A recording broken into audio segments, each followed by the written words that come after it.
irmãos? Amém. Nós temos visita na nossa igreja. Como nós recebemos? Seja bem-vindo em nome de Jesus. Amém.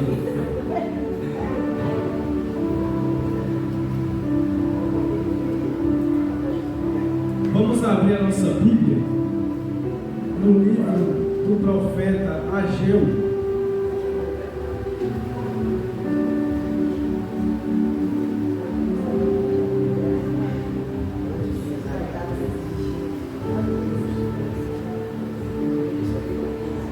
Ageu, capítulo 1.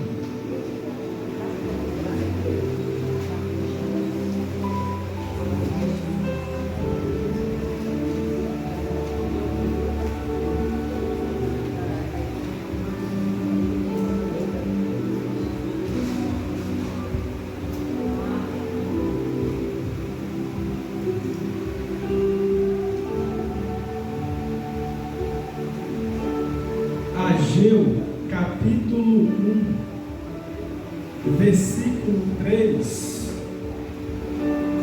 Ageu, capítulo 1, versículo 3. Quem encontrou, diga amém. Amém. Veio, pois, a palavra do Senhor. Veio, pois, a palavra do Senhor. Pelo ministério do profeta Ageu, dizendo: é para vós tempo de habitardes nas vossas casas estucadas, e esta casa há de ficar deserta? Perceba que a pergunta, ela não é de Ageu, é a palavra do Senhor através de Ageu.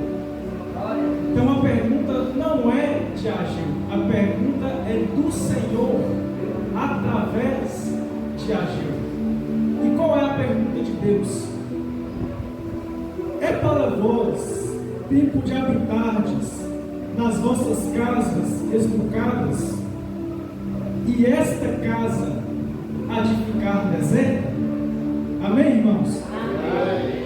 Graças te dou, Pai querido, Pai amado, por mais uma noite, Pai, permitirmos nós reunirmos, ó Pai, em Teu nome. Como bendito foi, ó Pai, pela irmã, eu sou apenas um instrumento, eu sou apenas um servo. Jesus Cristo é que é o Senhor. Essas pessoas aqui reunidas, ó Pai, elas não vieram ver o pregador, porque o pregador não tem nada para elas, meu Deus. Elas vieram pelo Senhor, porque a palavra que cura, a palavra que restaura, a palavra que instrui em justiça, a palavra que limpa, Pai, é a Tua palavra. Então graças eu te dou, meu Pai, por cada pessoa. Coloco todas elas, meu Deus, diante de Ti, para que o Senhor possa abrir, ó Pai, os ouvidos espirituais de cada um, e da maneira que eles entraram, ó Pai, que eles não saiam, mas que eles saiam transformados, limpos, meu Deus, pela Tua palavra, e que o Teu Santo Espírito, ó Pai, a Tua Shekinah, a Tua graça, possa habitar nessa casa, em nome do Senhor Jesus. E aqueles que creem nesta palavra diz amém. Tome o seu lugar, irmão, aplaudindo o Senhor Jesus.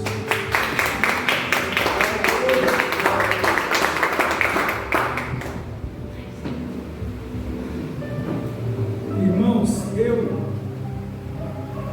depois que li a segunda carta a Timóteo,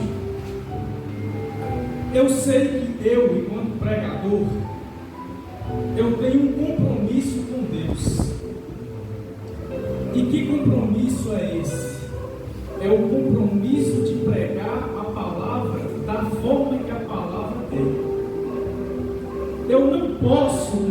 copiar a palavra, eu não posso adoçar a palavra de Deus para ela ficar mais palatável. Eu não posso pregar somente aquilo que nos agrada.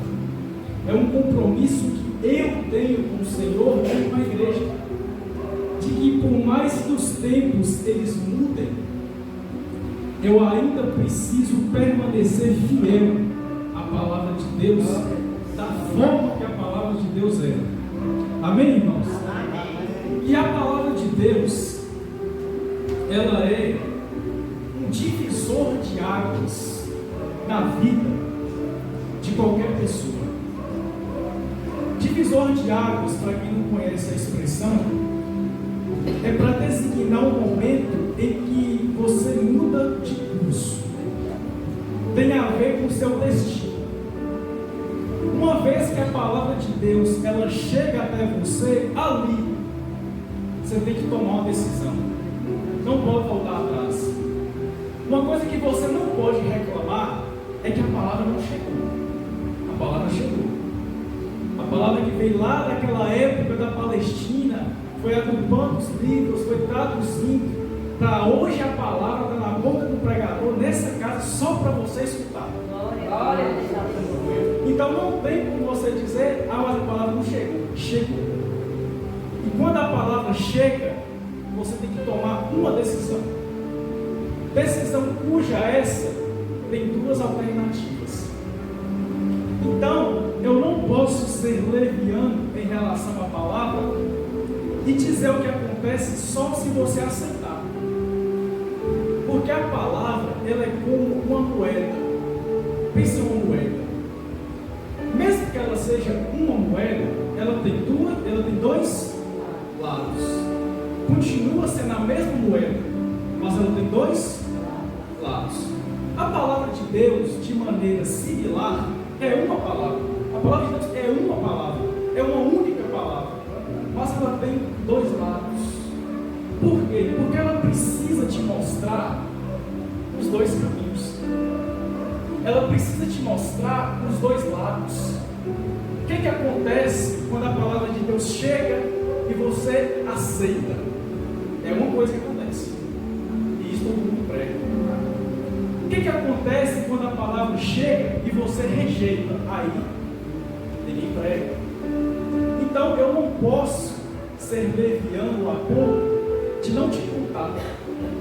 Eu preciso pregar a palavra de Deus de maneira honesta, pregando ela na totalidade do que ela significa.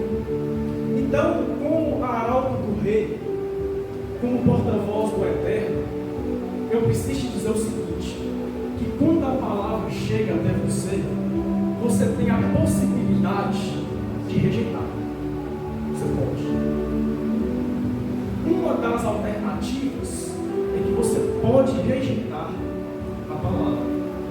Mas eu tenho que te dizer uma coisa: se você rejeitar,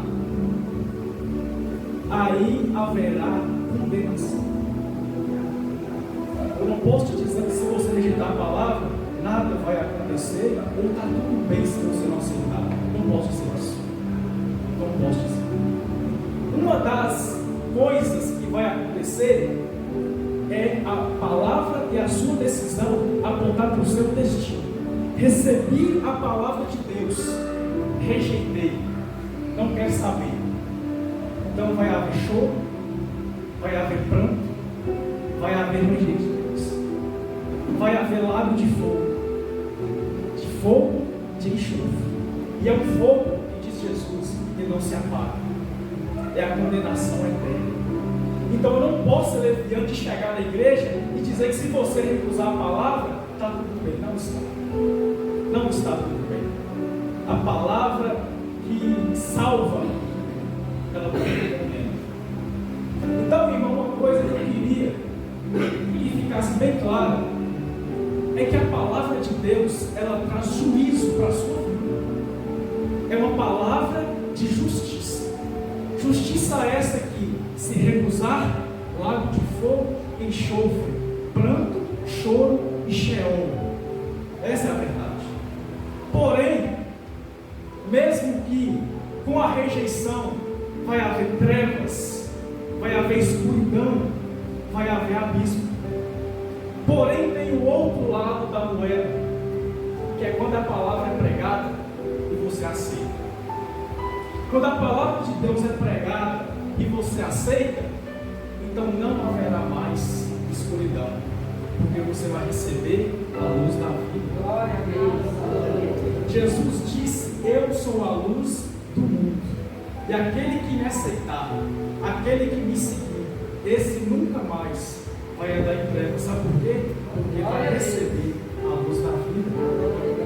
Uma vez que eu aceitei Jesus, as trevas, nunca mais eu vou andar na escuridão, porque a luz divina, que é Jesus, eu vou receber. Glória a Deus.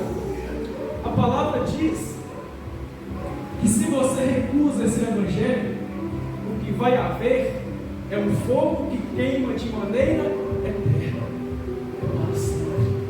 É um castigo que nunca mais se acaba.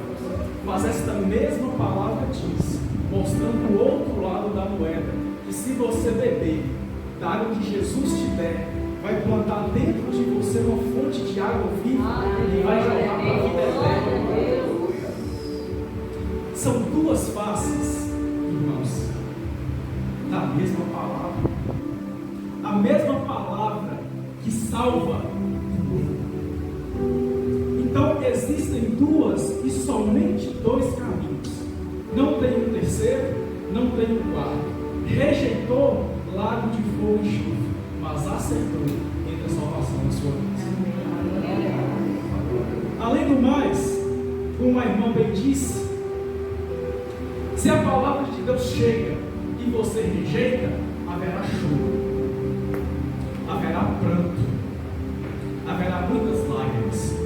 Mas essa mesma palavra diz que quando o evangelho chegar e você aceitar, essa mesma palavra diz que Deus vai enxugar do seu rosto todas as lágrimas.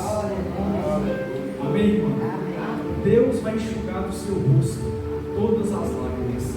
Não haverá mais pranto, não haverá mais dor e não haverá mais morte.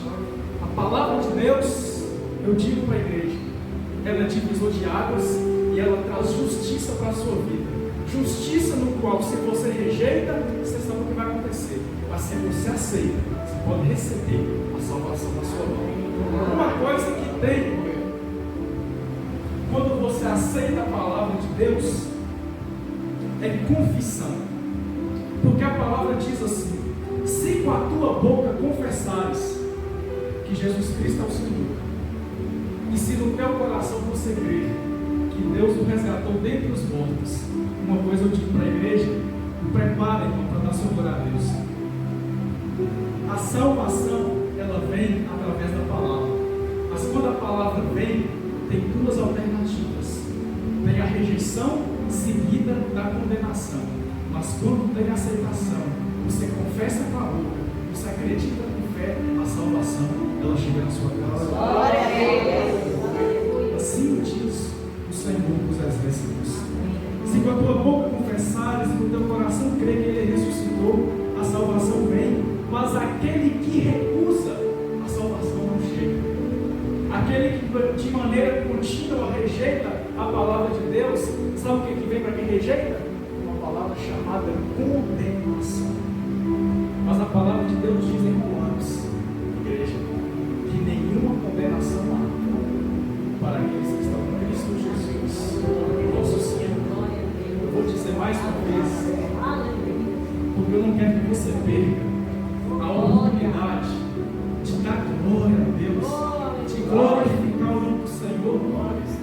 Aquele que rejeita a palavra, condenação, Sheol. A palavra para quem rejeita é condenação. Porém, você não vai ouvir a palavra condenação, sabe por quê? Porque nenhuma condenação há para aqueles que estão em Cristo Jesus. Glória a Deus.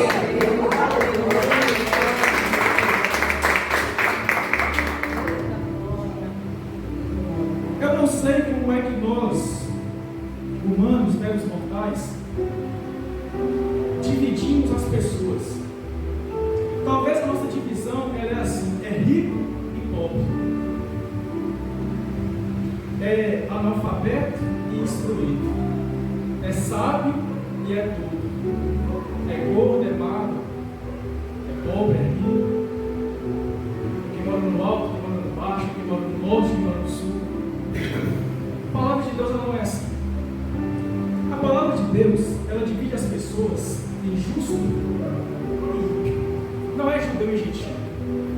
No final das contas, pós-Jesus, é justo e ímpio. Quem é o justo? O justo é aquele que vive pela fé. Eu disse que justo é aquele que vive pela fé. Justo é aquele que vive pela fé. Não é que só tem fé. Não é só ter fé. Justo é aquele que vive pela fé. É diferente. E quem é o ímpio? É aquele que vive apartado da fé. É aquele que vive ao seu bel prazer. É aquele que vive segundo a carne, segundo aquilo que ele deseja, segundo aquilo que ele quer. À medida que o justo ele vive pelo Espírito, ele se move pelo Espírito de Deus. O ímpio ele move pelo seu prazer. Ele vai onde ele tem mais prazer, vai onde ele apraz.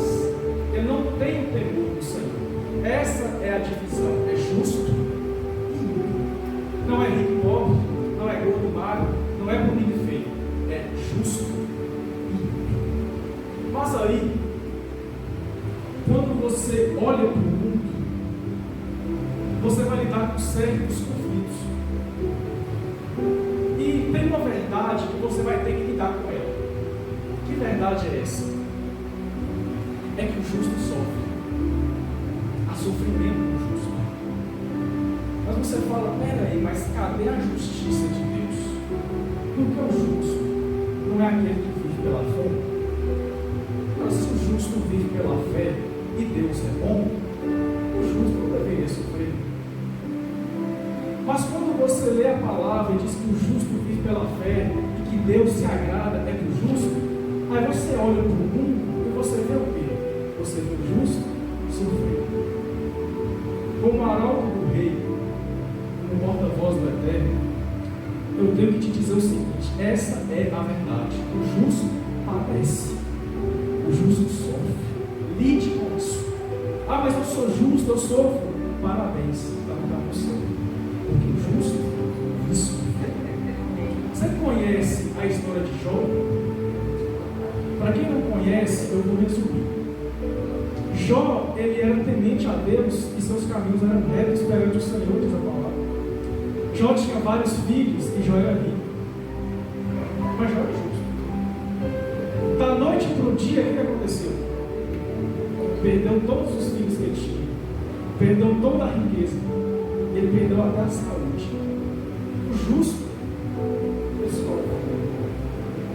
Tem alguém que sofreu muito nessa terra, tem alguém que sofreu demais, tem alguém que era justo e não só justo, ele era santo, ele era perfeito, ele era maravilhoso, ele ainda é maravilhoso. Mas ele sofreu? Ele sofreu demais. Eu preciso falar quem é? Eu preciso o nome dele? Aquele que sofreu tanto, mesmo sendo perfeito, mesmo sendo santo. O nome dele é? Jesus. O nome dele é? Jesus. Então, o justo sofre, sim ou não? O justo sofre, lide com isso. Mas você vai ver outra coisa muito absurda. Além de você ver o conflito do justo sofrer, você vai ter que ver outra coisa ainda. O ímpio, aquele que vive segundo a carne, aquele que está afastado de Deus, que vive a seu bel prazer, você vai olhar para o mundo, sabe o que você vai ver? O justo sofrer, você vai ver o ímpio prosperar. Você vai olhar para o mundo, você vai ver o justo sofrer e você vai ver o ímpio prosperar em todos os seus caminhos. Ah, mas e a justiça de Deus? Quem somos nós para discutir essas coisas com Deus? Quem somos nós ver a justiça de Deus. Eu, como pregador, tenho que te falar: você vai olhar para o mundo, você vai ver o justo sofrer, padecer, mas do seu lado você vai ver o ímpio prosperar. O justo sofre, o ímpio prospera.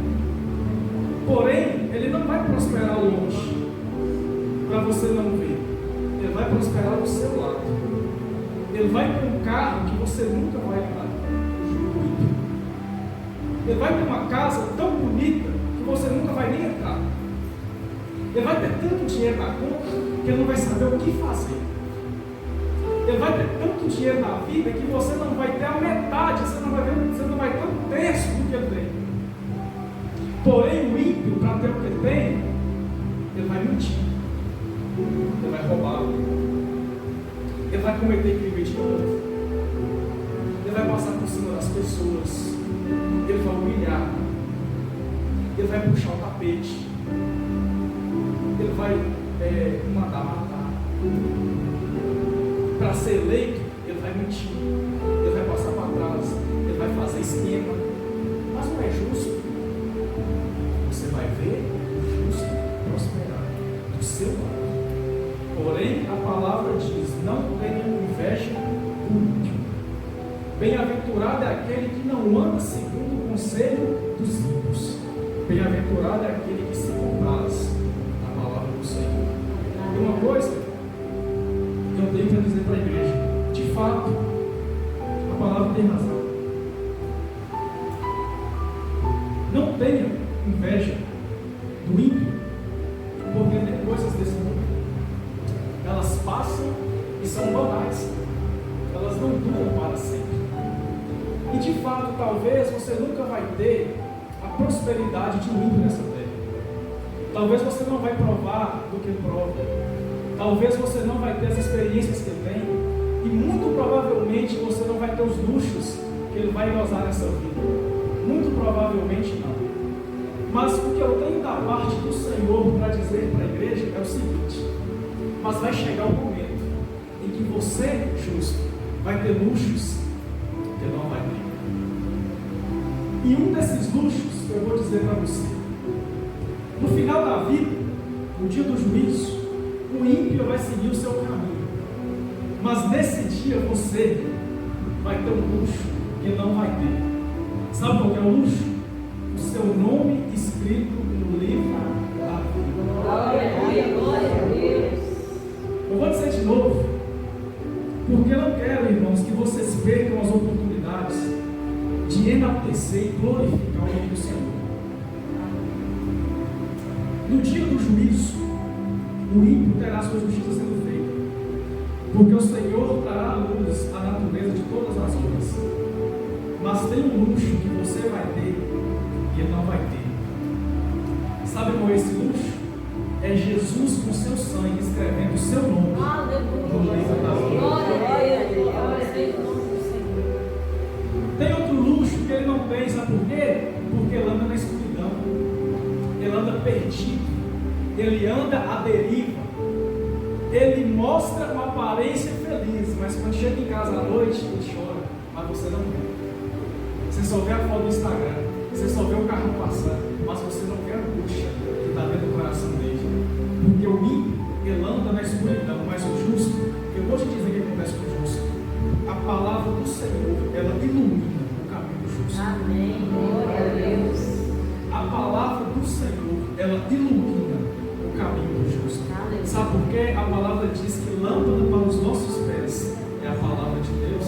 Glória a Deus. E a escuridão que está ao seu redor será como a luz alva do dia, porque a luz da vida vai chegar até nós, chamado Jesus.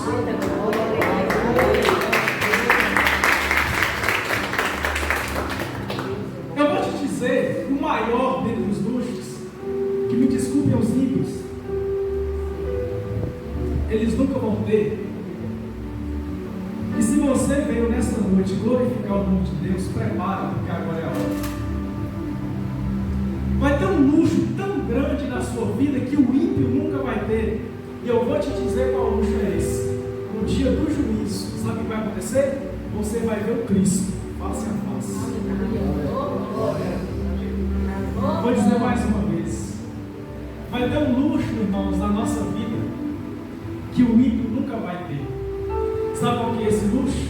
Um dia você vai ver o Cristo face a face. Glória a Deus. Aleluia. E você vai poder abraçar Jesus. Glória. E você vai poder ouvir Jesus falar tudo aquilo que você quer ouvir. Eu te amo. Sabe por quê? Porque você não se vendeu. Porque você não negociou a palavra de Deus. Porque você permaneceu perseverante na fé. Bom e fiel justo. Toma aqui a coroa da vida. Sabe por quê? Porque ela é sua.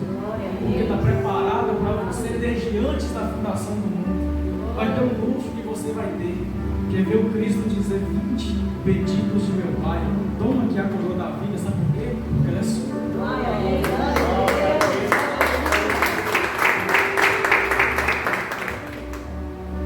E aí, meus irmãos, eu gostaria de perguntar algo para vocês.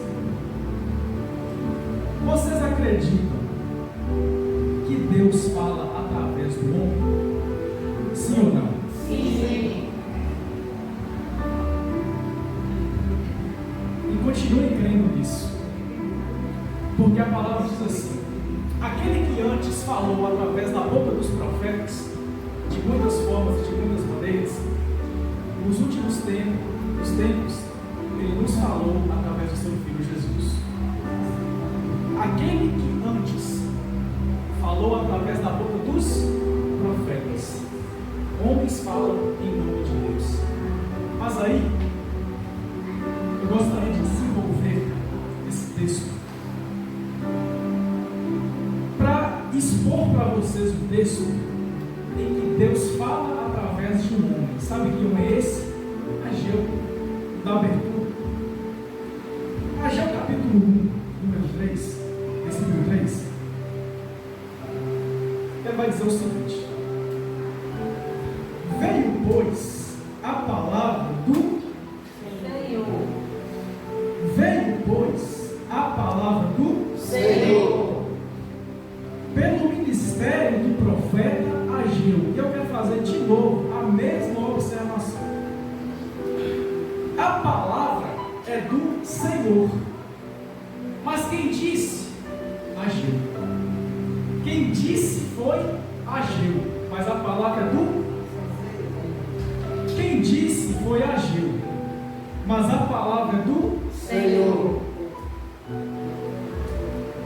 A pergunta, ela é de Deus. O que Deus está perguntando aqui?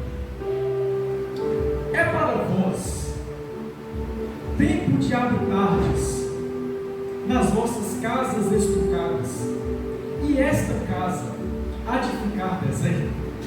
Eu queria, irmãos, que vocês prestassem bastante atenção, porque quem não conhece o texto vai ficar um pouco perdido, mas eu vou explicar o contexto. O povo de Deus a que se refere era um povo que estava no cativeiro. Eles estavam sendo mantidos, presos e escravos. Só que depois do tempo, esse povo ele foi libertado para voltar para a terra deles e reconstruir, renovar as suas vidas. Porém aqui eles tinham uma decisão a tomar. Eu vou reconstruir o templo de Deus, eu vou me dedicar à obra, ou eu vou correr para a minha casa e construir a minha casa? Essa era a questão, e essa era a decisão que eles tinham que tomar. Eu tenho que tomar uma decisão, fazer uma escolha. Agora eu tenho liberdade de escolha. O que eu vou fazer? Eu vou me dedicar à casa de Deus, à obra de Deus, ou eu vou me dedicar à minha casa e às minhas coisas? Conhecendo o ser humano, sabendo como o ser humano é, o que vocês acham que esse povo aqui fez? Eles foram reconstruir e cuidar dos interesses de Deus, ou eles foram cuidar dos seus próprios interesses? Foram cuidar dos seus próprios interesses. E aí é que Deus indaga. Então quer dizer que para vós é tempo de habitardes nas vossas casas luxuosas, estucadas, bem construídas, e a minha casa vai ficar deserta? Essa é a pergunta, irmãos, do Senhor.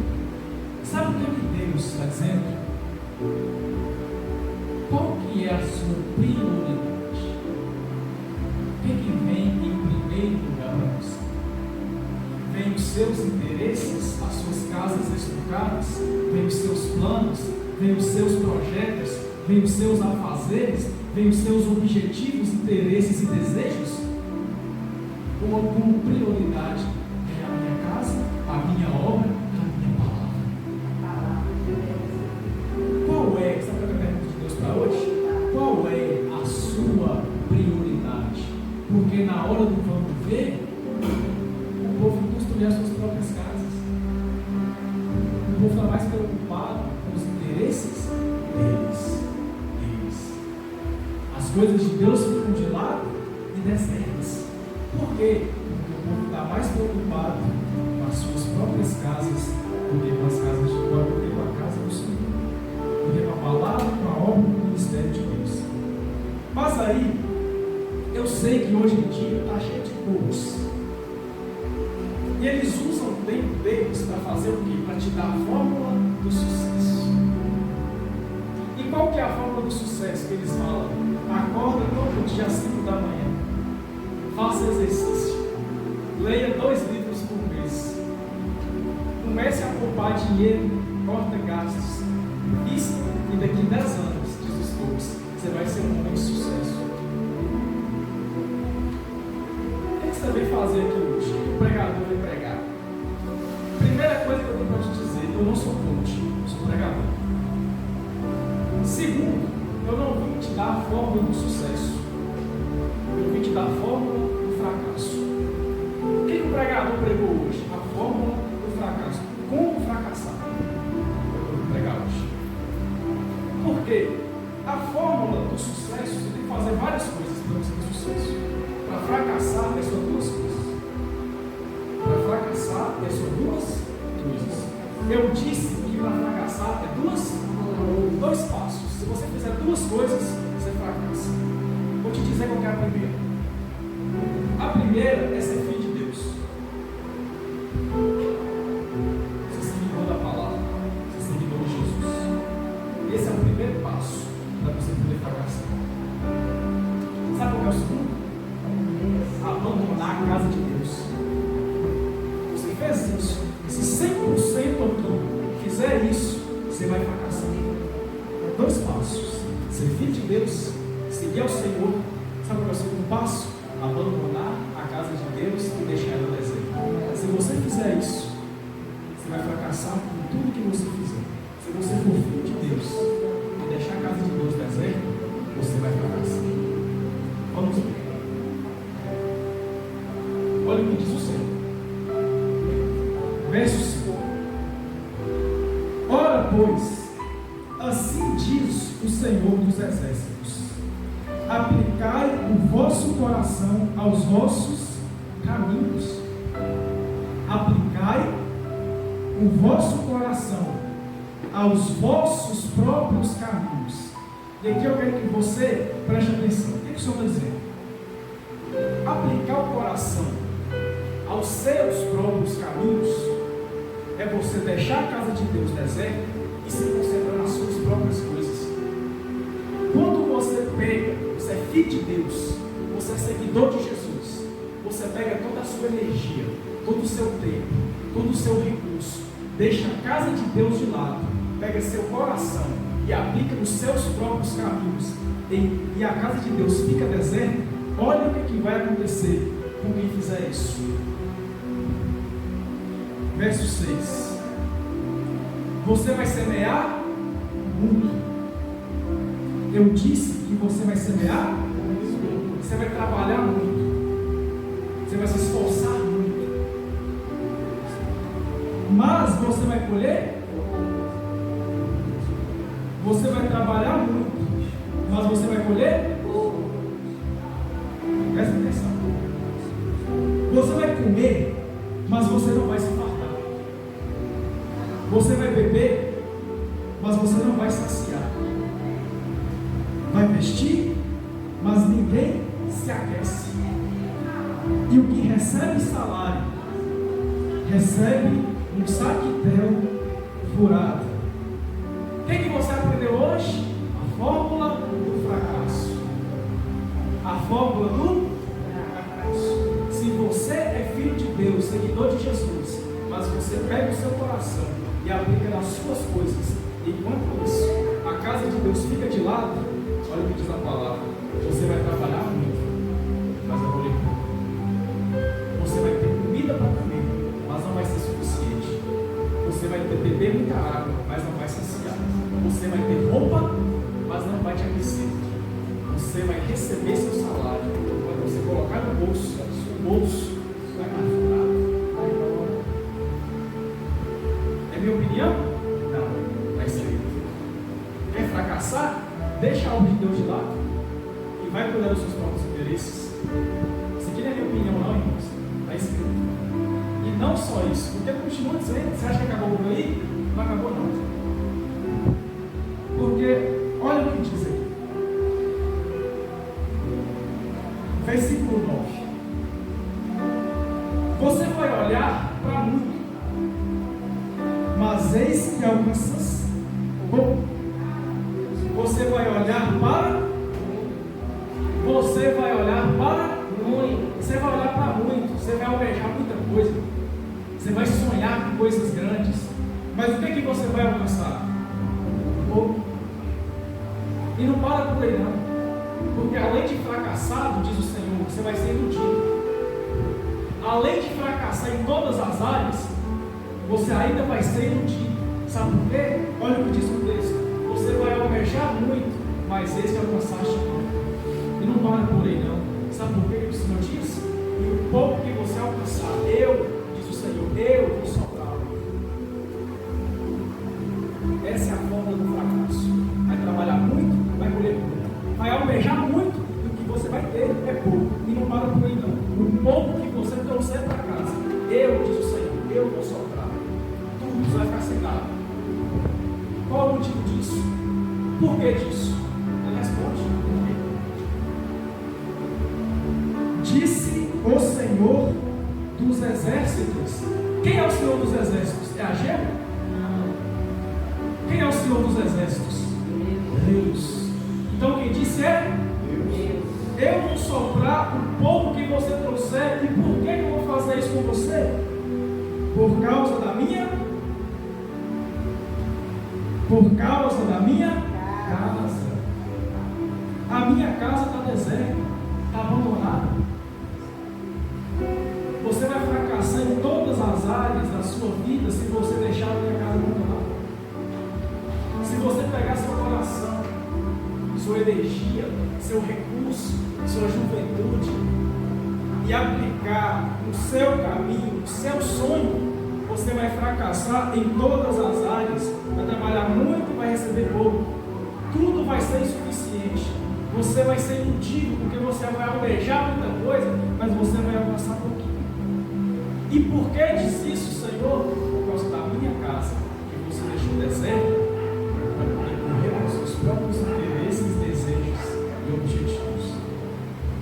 Eu tenho um compromisso com Deus, irmãos, de pegar a palavra sã, a doutrina sã de Deus. Eu sei que é uma verdade e que ela é dura, mas eu preciso pregar de maneira sincera. Eu preciso te alertar. Eu não posso chegar aqui e te dar minha opinião. Eu tenho que te falar o que está escrito. E o que está escrito, te dou um conselho: não abandone a casa do Senhor. Não deixe a casa do Senhor de lado. Não dá para Deus só o que sobra, só o que resta. Porque se você fizer, as minhas mãos eu lavei, eu te contei, eu te avisei o que vai acontecer. Eu fiz a mesma coisa que Ageu fez. Você pode até fazer, mas eu te avisei o que vai te acontecer. Porém, eu vou te dizer uma coisa: o que você está mexendo, você está lidando com Deus vivo. É um Deus que é dono de todas as coisas. É um Deus que é dono do ouro e da prata. Mas Deus, Ele é muito poderoso. Então quando você contraria Deus, você está contrariando tudo. Deus é poderoso demais. Porque olha o que ele diz no verso 10. Porque você pensa que acabou, mas não acabou não. O verso 10 diz assim: eu sou Deus Todo-Poderoso. Sabe o que eu vou fazer? Eu vou fechar o céu sobre a sua terra. preparar seu orvalho. E da terra, olha o que eu estou dizendo. Você vai fracassar tanto se você abandonar a minha casa, que o céu eu vou reter, eu vou fechar.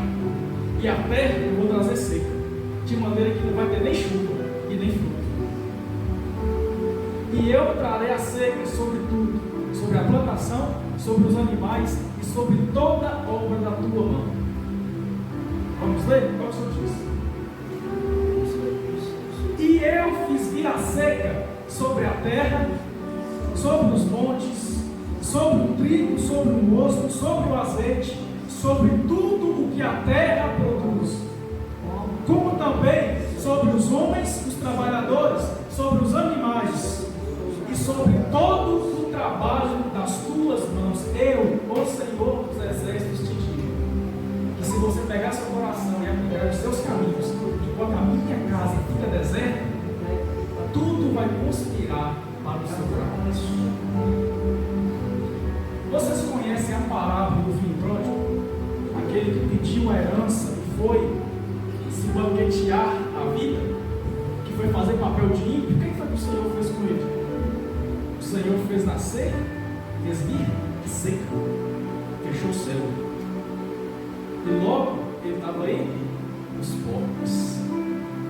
E quando ele fracassou todos os seus caminhos, o que aconteceu? Ele retornou. Aí eu quero te fazer uma pergunta. Se o filho pródigo tivesse tido sucesso,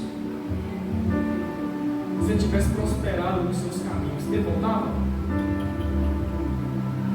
Eu vou liberar uma palavra sobre sua vida. Aleluia, glória a Deus. É porque vocês não sabem o que eu vou falar. Se você abandonar a casa do Senhor e fazer como o filho pródigo, eu oro a Deus: Senhor, faça ele fracassar em todas as áreas da vida dele. Sabe por quê? Porque tem bênçãos que te afastam de Deus. Tem pessoas que quando prosperam, elas esquecem que Deus existe. A melhor coisa que aconteceu na vida do filho pródigo foi o fracasso. Porque quando ele fracassou, ele tinha um pai esperando de braços abertos. Então eu oro ao Senhor que, se você abandonar esta casa, que ele fracasse em todos os seus caminhos. E para quê? Para que você volte para a casa do Pai. E é o lugar onde você nunca deveria estar. Porque o fracasso é de si. Para Deus, Deus está muito mais interessado na sua alma do que no seu sucesso. Você pode ter sucesso enquanto cristão? Pode. Você pode estar no rio da vida. Porém, ele tinha um coração segundo o coração de Deus. Você vai ser rico? Pode ser sim. Mas se o seu coração estiver preparado, se Deus tiver que te dar uma bênção e te perder, sabe o que ele vai dizer? Ele não vai te dar. Sabe por quê? Porque ele não quer te perder. Tem pessoas que se perdem quando recebem a bênção. Como resultado, nunca vão receber a prosperidade. Portanto, essa é a forma que o Senhor tem de manter seus filhos, as suas ovelhas, o apreço. Amém? Amém. Mas eu vou te dizer mais. Existe uma fórmula do sucesso, mas não é a que você espera. Não é a que os coaches popularizaram. A fórmula do sucesso não é correr atrás dos seus sonhos. Quem te disse não? Essa não é, biblicamente falando, a fórmula do sucesso. A fórmula do sucesso também não é conciliar as duas coisas. Eu vou pegar meu tempo e eu vou dividir entre meus planos e sonhos e entre a obra de Deus. Sabe o que é isso? É você ficar dividido. Ficar dividido, que é uma coisa que muitos se encontram, não é a solução. Porque o próprio Jesus disse: antes que você fosse quente ou frio, mas porque tu és morno, eu vou te regenerar. Porque você é dividido. Antes você fosse frio ou você fosse quente, mas porque você é morno. Porque você fica dividido entre Deus e Mamon, eu vou te regenerar. Então essa não é a forma do sucesso. Mas eu vou te dizer biblicamente qual que é a forma do sucesso. E ela saiu da boca de Jesus. Sabe qual é a fórmula do sucesso, Jesus disse assim: você vai buscar, em primeiro lugar, o reino dos céus e a sua justiça. Vou repetir, para você poder dar glória a Deus. Saiu da boca de Jesus que a fórmula do sucesso é o seguinte: em primeiro lugar, antes de tudo, de todo o seu coração, você vai buscar Deus, o reino dos céus e a sua justiça. E tudo que você precisa, tudo que você merece, Deus vai colocar na sua vida.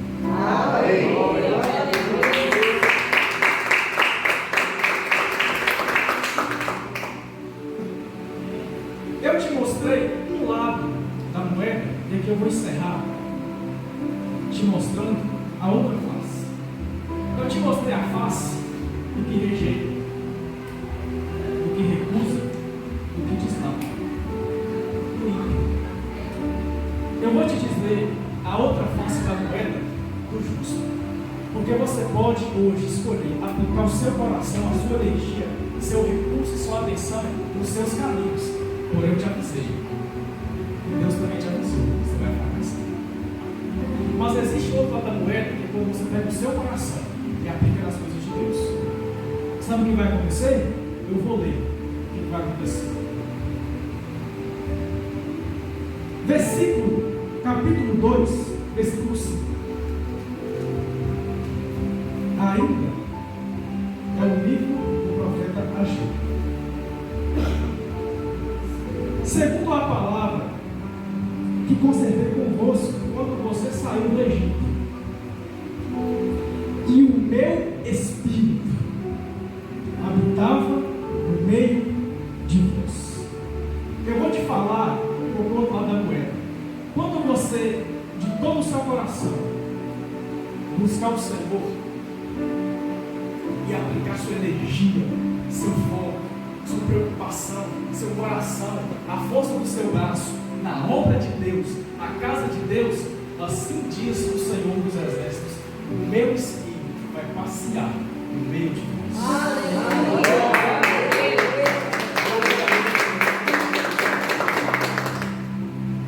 Segunda coisa, disse o Senhor: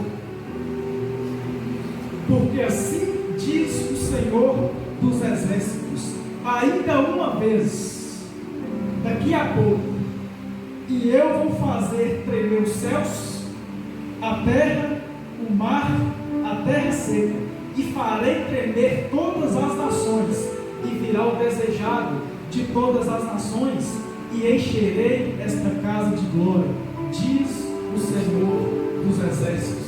Segunda promessa que eu tenho para falar com a igreja: se tão somente você pegar o seu coração e se dedicar à casa de Deus, à obra de Deus, seu recurso, sua atenção, sua preocupação, diz o Senhor: o céu que antes eu fechei, a terra que antes eu sequei, eu vou abrir o céu sobre a sua vida. Eu vou fazer com que a sua terra ela dê fruto. Eu vou fazer tremer o céu e a terra. E para quê? Igreja Batista Peniel, que Deus vai fazer isso? Para que venha o desejado de todas as nações. Assim diz o Senhor para a Igreja Batista Peniel: se com o seu coração você me buscar e você dedicar, diz o Senhor dos Exércitos, eu vou encher essa casa de glória. Assim diz o Senhor dos Exércitos. Você vai pegar todo o seu coração e você vai aplicar na minha obra e virá o desejado das nações, que é Jesus. E sabe o que eu vou fazer com a sua casa? Eu vou encher essa casa de glória. Aleluia. E ele diz mais, versículo 8: minha é a prata e meu é o ouro, disse o Senhor dos Exércitos. A glória desta última casa, a glória da última casa, vai ser muito maior do que a glória da primeira casa. E neste lugar, eu darei a paz, diz o Senhor dos Exércitos. Meu é o ouro e minha é a prata.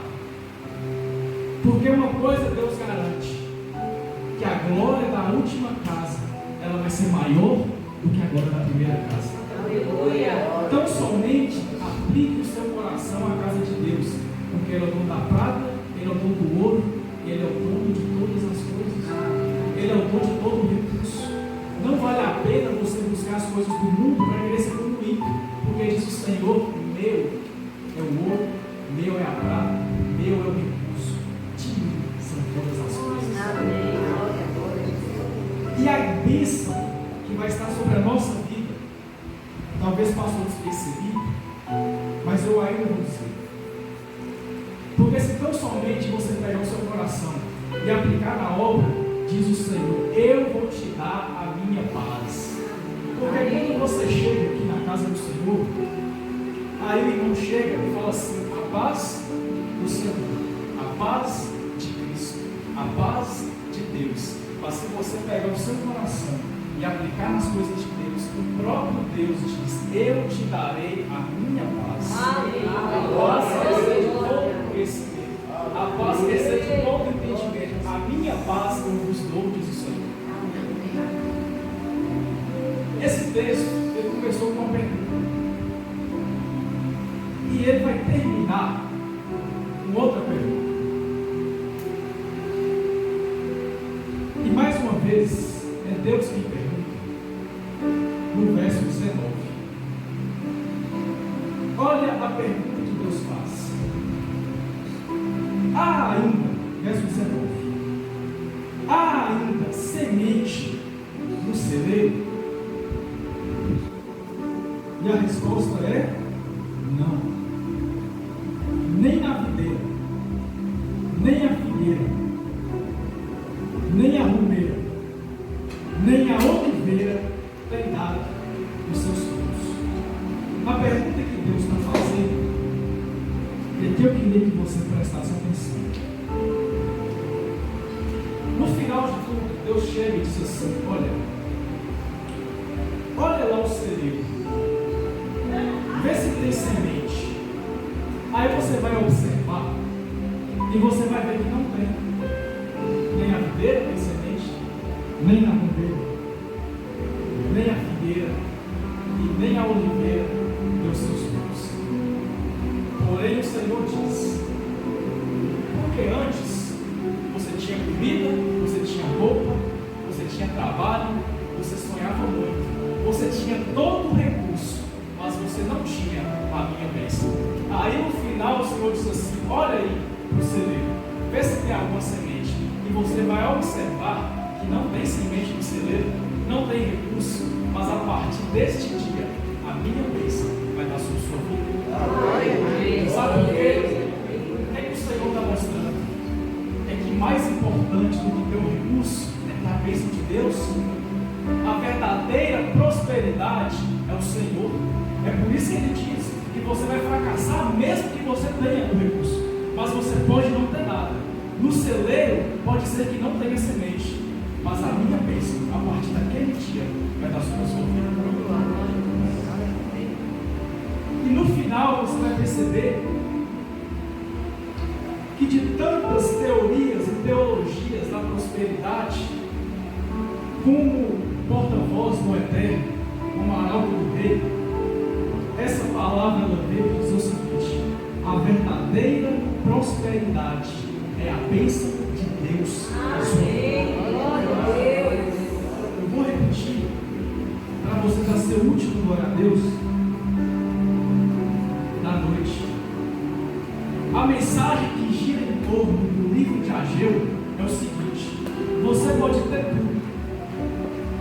Você pode ter a comida, você pode ter força no braço para trabalhar, você pode ter sua juventude, você pode ter comida à vontade, você pode ter todas as coisas, os recursos à sua disposição.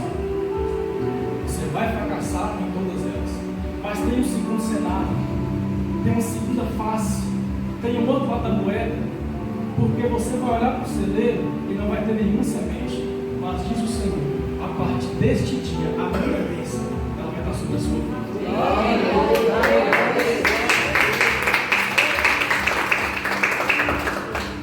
E aqui aquele que recebeu esta palavra diz: Amém.